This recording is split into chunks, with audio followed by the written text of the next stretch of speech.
Hello everyone, आज का हमारा टॉपिक है जेनेटिक कोड। आपको पता है कि किसी भी सेल में जो प्रोटीन सिंथेसिस है वो कौन कंट्रोल करता है? डीएनए के कंट्रोल में होती है। और जो न्यूक्लियोटाइड्स हैं या फिर जो नाइट्रोजन बेसिस हैं, ठीक है, उन न्यूक्लियोटाइड्स के जो नाइट्रोजन बेसिस हैं उनका क्या अरेंजमेंट है, वो किस सीक्वेंस में अरेंज है, ये जो है क्या निर्धारित करता है, क्या डिटरमाइन करता है कि किसी भी पॉलीपेप्टाइड चेन में अमीनो एसिड का क्या सीक्वेंस होगा। तो इसी रिलेशनशिप को हम जेनेटिक कोड कहते हैं। अगर मैं इसकी डेफिनेशन लिखूं तो ये हो जाएगा relationship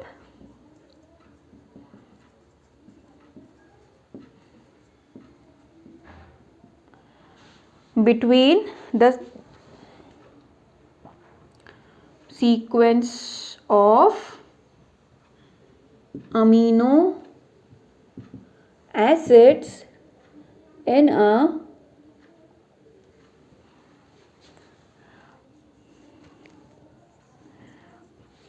polypeptide chain and nucleotides in nucleotide sequence in DNA और mRNA। ठीक है, तो अमीनो एसिड का किसी भी पॉलीपेप्टाइड चेन में अमीनो एसिड के सीक्वेंस में लगे होंगे, उनका रिलेशनशिप किससे कि डीएनए या एमआरएनए में जो न्यूक्लियोटाइड्स हैं उनका क्या सीक्वेंस है। तो इसी रिलेशनशिप को हम जेनेटिक कोड कहते हैं। अब डीएनए में आपको पता है कि डीएनए के पास 4 टाइप के नाइट्रोजन बेसेस होते हैं, 4 टाइप्स के नाइट्रोजन बेस होते हैं या न्यूक्लियोटाइड्स होते हैं।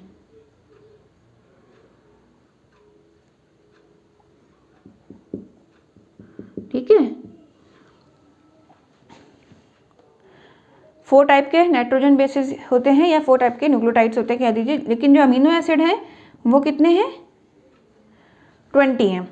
ठीक है, अगर मैं कहूँ कि एक नाइट्रोजन बेस क्या क्या होते हैं? A, T, G, C, और इसी का अगर कॉम्प्लीमेंट्री आरएनए बनेगा तो T की जगह क्या आ जाएगा? U आ जाएगा। ठीक है, सॉरी एमआरएनए में बनेगा तो T की जगह क्या आ जाएगा? U आ जाएगा।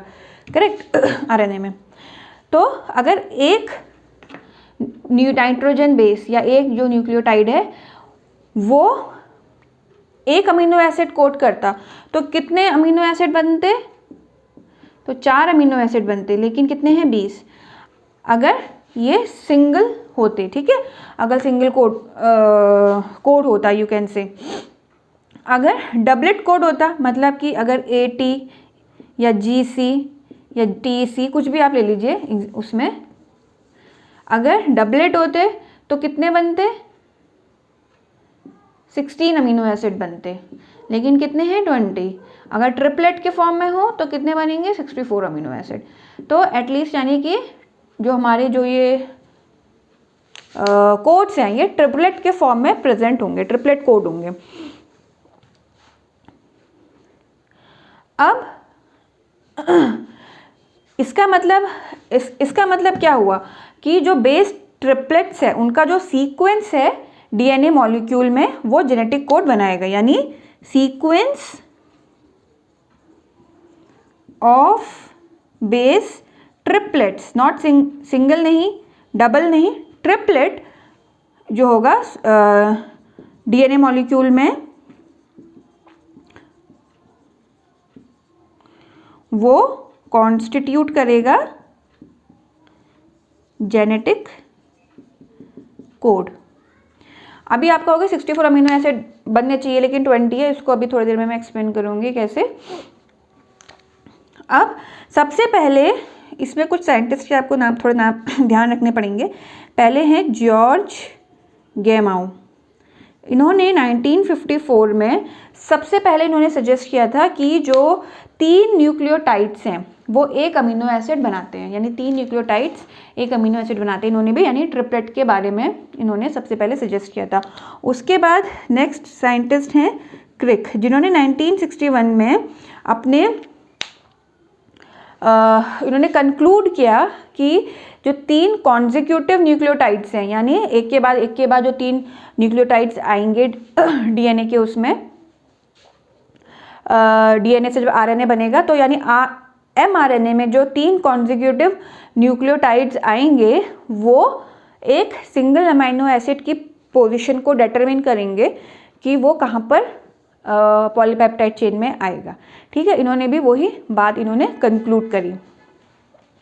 बस इन्होंने बोला था कि 3 न्यूक्लियोटाइड्स बनाएंगे, यानी जो ट्रिपलेट होगा वो बनाएगा जेनेटिक, वो क्या करेगा आपका एक अमीनो एसिड बनाएगा। इन्होंने बोला था कि 3 न्यूक्लियोटाइड बनाएंगे, और क्रिक ने ये कंक्लूड किया कि जो कॉन्जिक्यूटिव यानी जो लगातार जो 3 न्यूक्लियोटाइड्स आएंगे एमआरएनए में वो अमीनो एसिड बनाएंगे। उसके बाद नेक्स्ट साइंटिस्ट हैं निरेनबर्ग एंड मथई। इन्होंने 1961 में ही इन्होंने एक्सपेरिमेंटल एविडेंस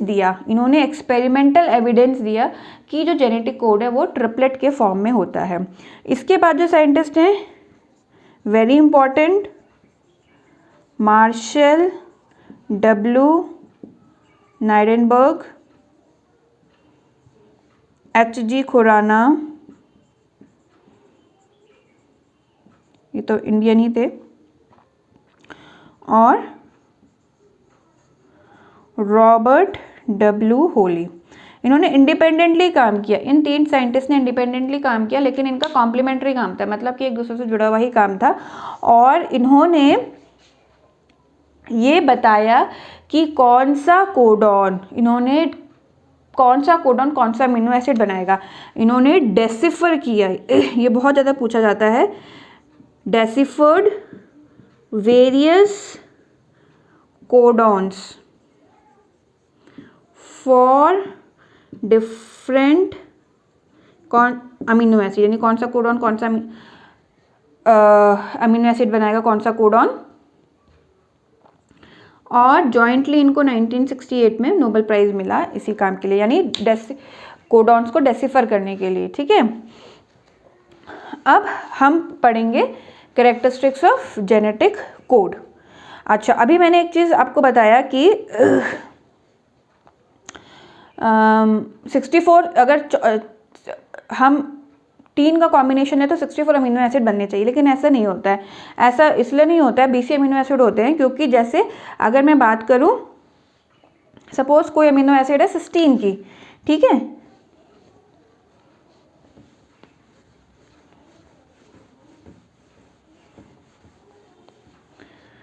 अगर मैं सिस्टीन अमीनो एसिड की बात करूं तो उसको UGU और UGC, ये तीनों ही जो कोडॉन्स हैं वो इस अमीनो एसिड को कोड करते हैं। ठीक है, ऐसी अगर मैं दूसरा अमीनो एसिड ले लूँ, सपोज मैं ले लूँ एस्पर्टिक एसिड, तो GAU और GAC ये दोनों ही इसको बनाते हैं। ऐसे ही बहुत सारे अमीनो एसिड हैं जिसको 1 से ज़्यादा, यानी 2 से लेके 4, 5, 6 तक कोडॉन्स उसको बना सकते हैं। तो इस वजह से जो कॉम्बिनेशन जो निकल के आता है वो 20 अमीनो एसिड का वो आता है, कॉम्बिनेशन आता है। अब हम बात करेंगे कैरेक्टरिस्टिक्स ऑफ जेनेटिक कोड। और दूसरी बात यह है कि इसमें से कुछ कोडॉन्स ऐसे होते हैं जो कि टर्मिनेटर कोडॉन्स होते हैं। ठीक है, यहाँ पर अगर वो आ गए तो चेन का टर्मिनेशन हो जाएगा, या इनिशिएटर होते हैं। तो पहला कैरेक्टरिस्टिक क्या है, सबसे पहले तो इम्पॉर्टेंट ये है कि ऑफ कोर्स ये ट्रिपलेट कोड है, यानी जो जेनेटिक कोड होता है, जेनेटिक कोड की हम कैरेक्टरिस्टिक देख रहे हैं, तो जेनेटिक कोड क्या होता है, ट्रिपलेट कोड होता है। 3 एडजेसेंट न्यूक्लियोटाइड्स या 3 एडजेसेंट नाइट्रोजन बेस एक कोडॉन को कॉन्स्टिट्यूट करते हैं, यानी उसको बनाते हैं। और कहाँ पर पॉलीपेप्टाइड चेन में कहाँ पर कौन सा अमीनो एसिड बनेगा उसको वो स्पेसिफाई करेंगे कि उस पर्टिकुलर जगह पे कौन से 3 नाइट्रोजन बेस हैं, ठीक है। तो ट्रिपलेट के फॉर्म में होते हैं। दूसरा कैरेक्टरिस्टिक क्या है, नॉन ओवरलैपिंग।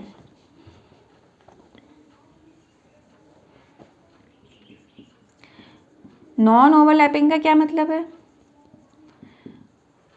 सपोज ये mRNA है, ठीक है, तो AUGCCGU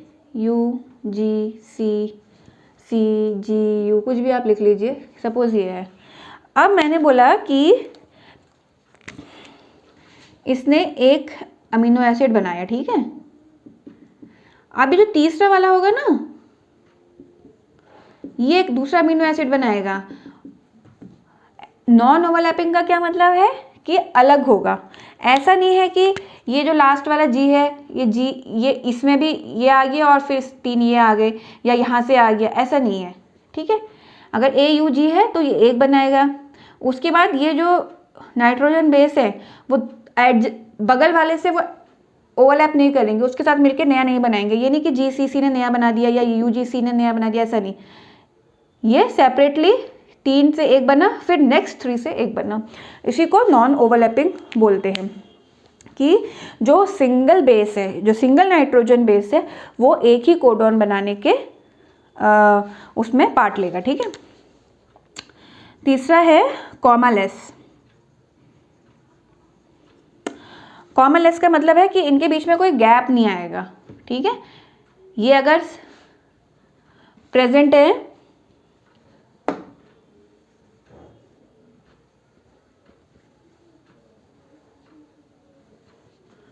अगर mRNA का सीक्वेंस है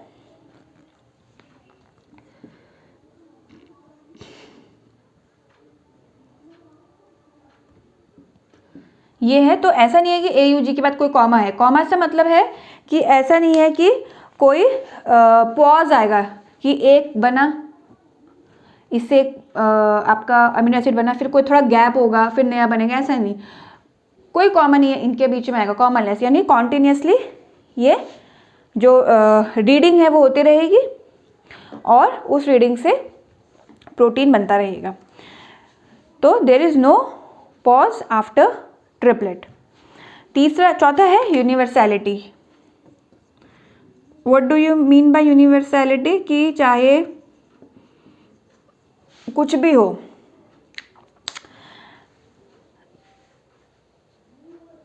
कोई भी लिविंग ऑर्गेनिज्म हो, उसमें जो अगर इफ सपोज अगर हमारा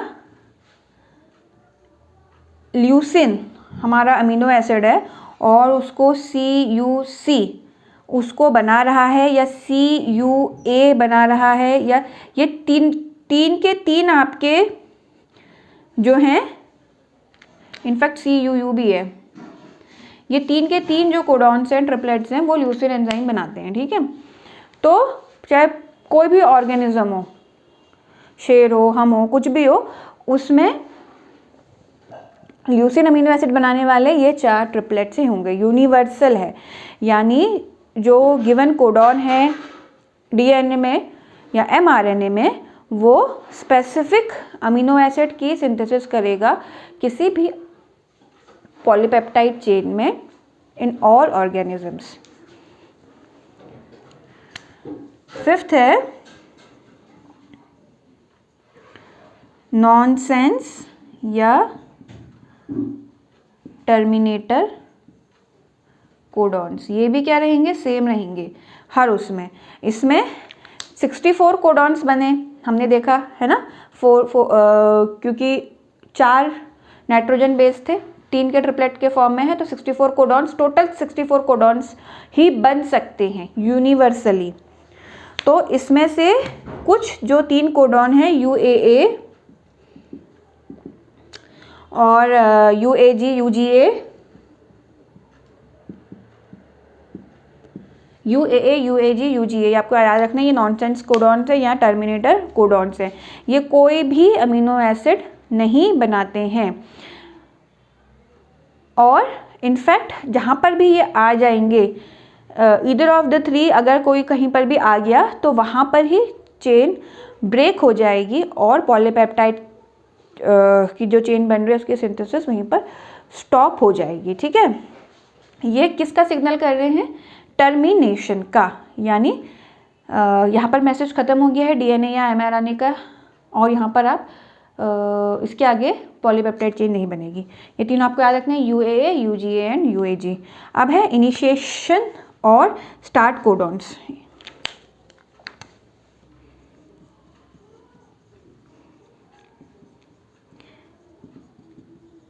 इनिशिएटर कोडॉन्स, ठीक है, ये भी क्या है? यूनिवर्सल है। मतलब कि कोई भी ऑर्गेनिज्म हो, अगर उसमें AUG या GUG है तो वो सिग्नल वो सिग्नल देगा कि यहाँ से पॉलीपेप्टाइड चेन की सिंथेसिस स्टार्ट होगी। अच्छा, अब ये जो है अगर स्टार्टिंग में कहीं पर आएंगे ना तो वहाँ पर ये पॉलीपेप्टाइड चेन को सिंथेसाइज तो करेंगे ही, लेकिन ये कौन सा अमीनो एसिड बनाते हैं? AUG आपका बनाता है मिथ्योनिन,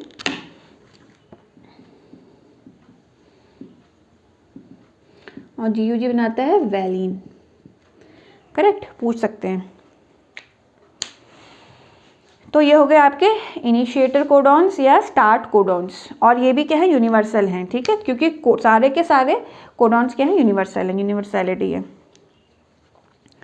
अब है आपका डीजेनरेसी।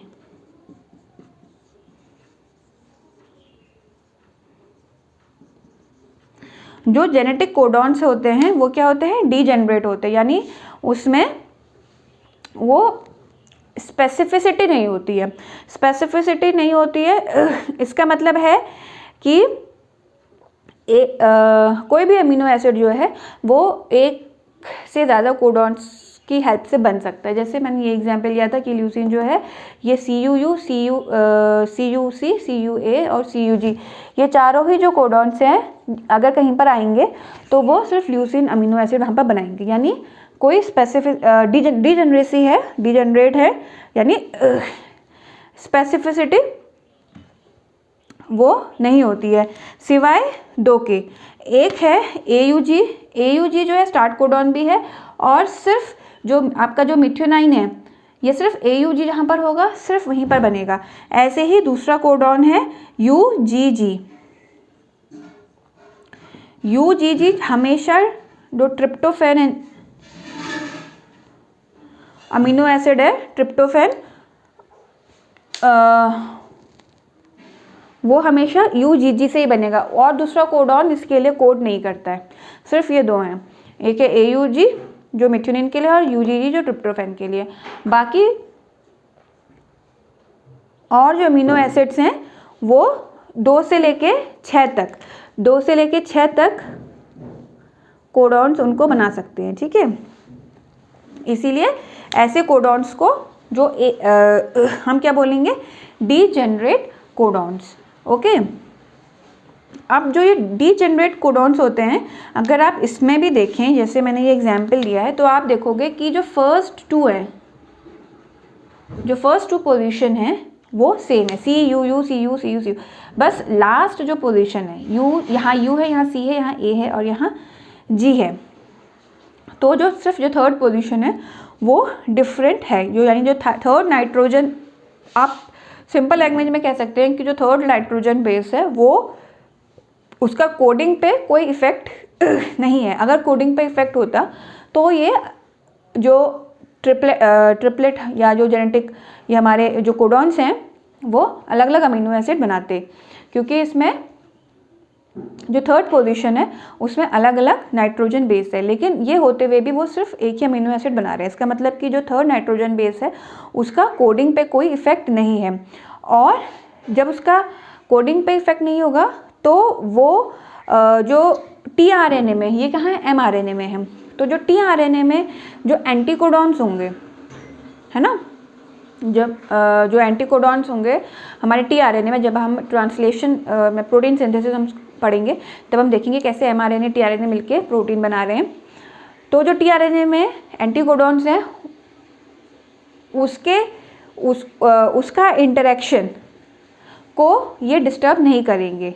अगर करते तो क्या होता कि अलग अमीनो एसिड बनाते, लेकिन ये क्या करेंगे, जो टीआरएन जो कोरस्पॉन्डिंग टीआरएनए है उसके साथ इन कोडॉन्स के का जो इंटरेक्शन है वो in different third nitrogen base की वजह से वो अफेक्ट नहीं होगा।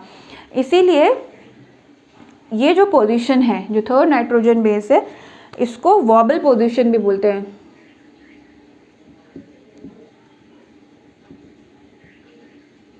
Okay, vowel position.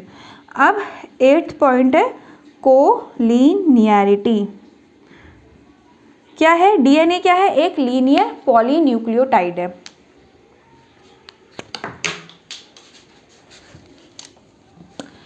डीएनए क्या है? एक लीनियर पॉलीन्यूक्लियोटाइड है, जबकि जो प्रोटीन है वो लीनियर क्या है? लीनियर पॉलीपेप्टाइड है।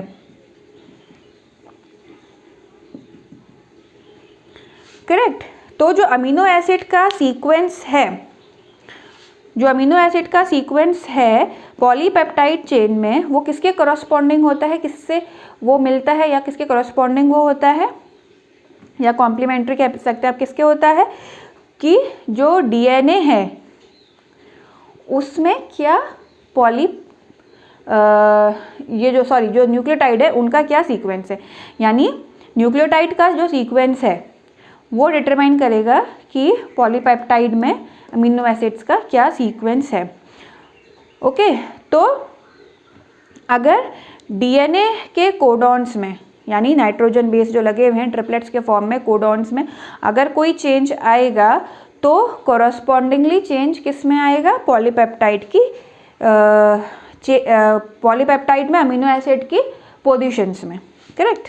तो यही इसी चीज़ को कोलिनियरिटी बोलते हैं। तो जो जीन और पॉलीपेप्टाइड हैं जो उसको कोड कर रहे हैं वो क्या है? कोलिनियर है। ठीक है, इसी चीज़ को कोलिनियरिटी बोलते हैं। अब लास्ट है जीन पॉलीपेप्टाइड पैरिटी। ये क्या है कि जो एक जीन है या डीएनए का जो एक सीक्वेंस है जिसे सिस्ट्रॉन हम बोलते हैं, वो एक पर्टिकुलर पॉलीपेप्टाइड बनाता है। इसका मतलब जेनेटिक सिस्टम में जितने सिस्ट्रॉन्स हैं, जितने भी सिस्ट्रॉन्स हैं वो क्या करेंगे, जितने पॉलीपेप्टाइड हैं उतने ही होने चाहिए। सिंपल अगर मैं समझाऊं तो किसी भी जेनेटिक सिस्टम में कितने पॉलीपेप्टाइड हैं वो उनका नंबर उतना ही होना चाहिए जितने के सिस्ट्रॉन्स हैं, क्योंकि एक पर्टिकुलर जो सिस्ट्रॉन है वो एक पॉलीपेप्टाइड बनाएगा। तो इसी चीज़ को बोला है जीन पॉलीपेप्टाइड पैरिटी। ठीक है। तो किसी भी ऑर्गेनिज्म में उतने ही सिस्ट्रॉन होने चाहिए या उतने ही सेगमेंट ऑफ डीएनए होने चाहिए या सिस्ट्रॉन होने चाहिए जितने की उस ऑर्गेनिज्म में पॉलीपेप्टाइड है। तो ये 4 हैं जेनेटिक कोड के कैरेक्टरिस्टिक्स। अगर आपको आज का लेक्चर समझ आया होगा तो प्लीज़ इसे लाइक शेयर एंड सब्सक्राइब करिएगा। Thank you.